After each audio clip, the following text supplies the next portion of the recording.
Hello guys, how are you?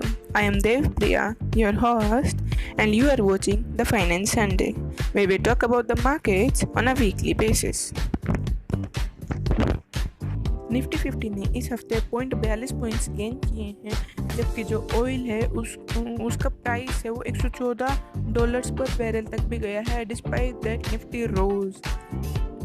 जो ADR था वो that was 40% advancing and 60% declining. जो निफ्टी नेक्स्ट 50 है वो डाउन था 0.45% से. This was giving some sense of stability कि ऑयल प्राइसेस इतने बड़े हैं फिर भी निफ्टी गेन कर रहा है, meaning some sense of stability is reaching back to the Indian markets. Talking about sectors, oil and gas का जो सेक्टर था उसने सबसे ज़्यादा गेन किया है 3.21%, और PSU बैंक्स वो सबसे ज़्यादा गिरे हैं 3.71% गिरे हैं. फार्मा था और IT है, उन्होंने भी इस हफ्ते गेन किया है. फार्मा ने 3.1% गेन किया है, IT ने 2.9% गेन किया है, which is pretty good. Globally बात करें तो S&P 500 है वो इस हफ्ते 0.91% से राइज किया है. जो डॉलर इंडेक्स है वो गिरा है 0.30%.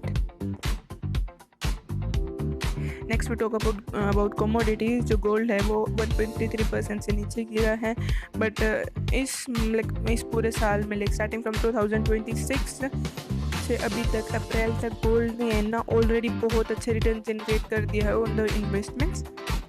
मतलब gold has already given its annual returns to its investors. Oil prices की बात करें that rose to about $114 per barrel, जो अगेन फियर के कारण हुआ था जब USA ने ईरान को वापस मिलिट्री अटैक करने की धमकी दी है.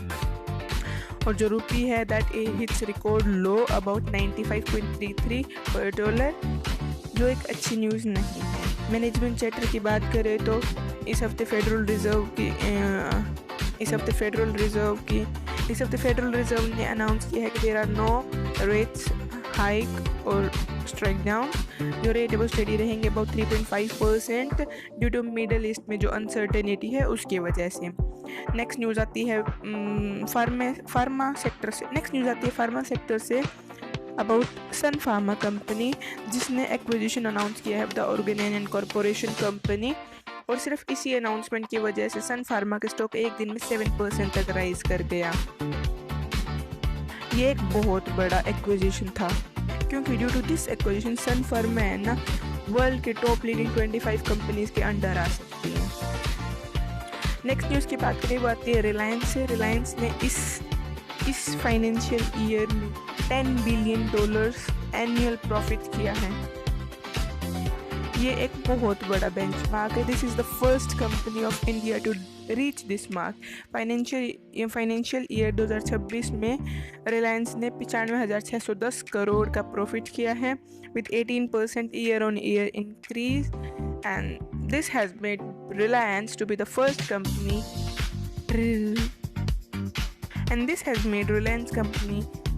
be the first company to reach this mark in. अगली न्यूज़ आती है पावर सेक्टर से. जो इंडिया की पावर डिमांड है, Delhi power demand that went all time high 256 gigawatt due to intense heat waves. अभी तो पीक गर्मियाँ आई भी नहीं और इतना बुरा हाल है. एस्टिमेट्स हैं कि पीक गर्मी में 270 गीगावाट तक जा सकती हैं. एनवायरनमेंट के लिए बहुत ही बेकार बात है, बट जो पावर सेक्टर्स है उनके लिए सुभान अल्लाह.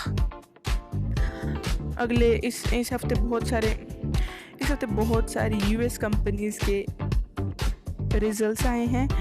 अल्फ़ाबेट है, उसने 7% स्ट्रॉन्ग परफॉर्मेंस के कारण और IAI इंटीग्रेशन के कारण 7% तक जंप दिखाया है in the year on year profits. जो अमेजन है उसने अपनी cloud revenue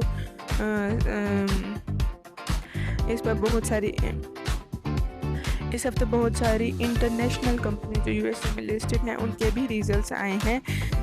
first name Alphabet का प्रॉफिट 7% तक राइज किया है due to strong performance and AI integration. Of course Gemini and all that, you know all this. Amazon था उसने अपनी क्लाउड रेवेन्यू से 28% तक प्रॉफिट जनरेट किया है। वहीं मेटा जो इतना हैवीली इन्वेस्टेड नहीं है एआई में, वो AI को कुछ लूज़ कर रहा है, वो 7% तक उसका प्रॉफिट गिरा है। Thank you, that's all for this episode. अगर आपको पसंद आए तो please do like, share, comment and give it a subscribe. Thank you so much and give me surprise thing. That's it. Thank you so much guys for watching. I hope you have a great Sunday. Please do like, share, subscribe to my channel. Thank you.